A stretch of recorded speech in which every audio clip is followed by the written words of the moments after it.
نبی پاک علیہ السلام نے فرمایا ایک بندہ گنجا تھا، کوئی شے نہیں تھی، سر پہ بال بھی نہیں تھے، رویا کرتا تھا۔ اللہ تعالیٰ نے فرشتے کو بھیجا، تجھے کیا چاہیے؟ تو کہنے لگا بال آ جائیں اور تھوڑا مال آ جائے۔ فرشتے نے ہاتھ پھیرا تو بال بھی آ گئے، تو بکریاں بھی آ گئیں، لائنیں لگ گئیں، مال ہی مال ہو گئے۔ دوسرے کے پاس گیا، وہ کوڑا تھا، اس کو جا کے کہا کیا چاہیے؟ کہنے لگا شفا ہو جائے اور کچھ اللہ تعالیٰ آسانی کر دے۔ شفا بھی ہو گئی، گائیں بھی دے دی، بھینسیں بھی دے دی، مال ہی مال ہو۔ پھر ایک کے پاس گیا، وہ اندھا تھا، تجھے کیا چاہیے؟ اس نے کہا آنکھیں مل جائیں اور کچھ ساتھ اللہ مال دے دے۔ اونٹ ہی اونٹ ہو گئے۔ جب بڑا نواز دیا تو پھر مالک نے امتحان لینے کا ارادہ کیا۔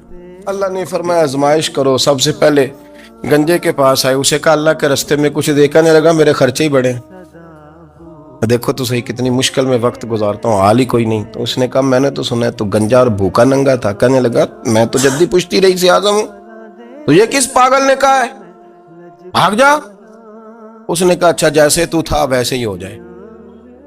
کھیت کھلیان اجڑ گئے، پھر سے گنجا ہو گیا۔ حضور علیہ السلام فرمانے لگے، پھر وہ اس کے پاس گیا جو کوڑا تھا، اسے کہا کچھ دے۔ کہنے لگا خرچے ہی بڑے۔ اس نے کہا میں نے تو سنا تو پہلے کوڑا تھا۔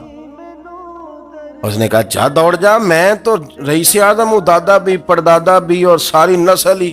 اس نے کہا اچھا جیسے تو تھا ویسے ہی ہو جائے۔ پھر وہ گیا اندھے کے پاس اور جا کے کہا اللہ کے نام پہ کچھ دے۔ تو وہ کہنے لگا رب کے نام پہ؟ یہ کھڑے ہیں اونٹ، جتنے تیرے دل کرے لے دا۔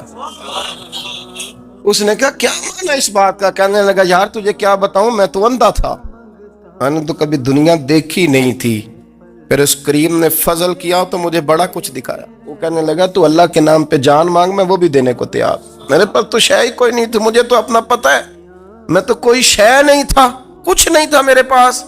یہ تو ان کا کرم ہے کہ رخ ان کا ادھر ہے، اور مختصر سی میری کہانی ہے، یہ جو بھی ہے ان کی مہربانی ہے۔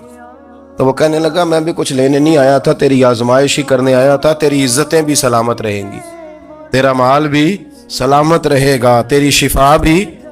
اپنی زندگی میں کبھی بھی اللہ کی بارگاہ سے توجہ ادھر ادھر نہ کریں، چھوڑیں لوگ کیا کر رہے ہیں، دنیا کیا کہہ رہی، کبھی بھی اپنی توجہ دائیں۔ ہمارا یہ مسئلہ بن گیا کہ ہماری سیاست ہے، ہماری دنیا داری ہے، ہم بندوں کو راضی کرنا چاہتے ہیں، ہم دیکھتے ہیں کون کس طرح، اور آپ یقین کریں آپ تھک جائیں گے، بندے راضی نہیں ہوں گے، وہ نہیں راضی ہوتے۔ آپ ان کو منا کے لائیں گے تو ادھر والے نکل جائیں گے، ادھر کو منائیں گے تو ادھر والے نکل جائیں گے۔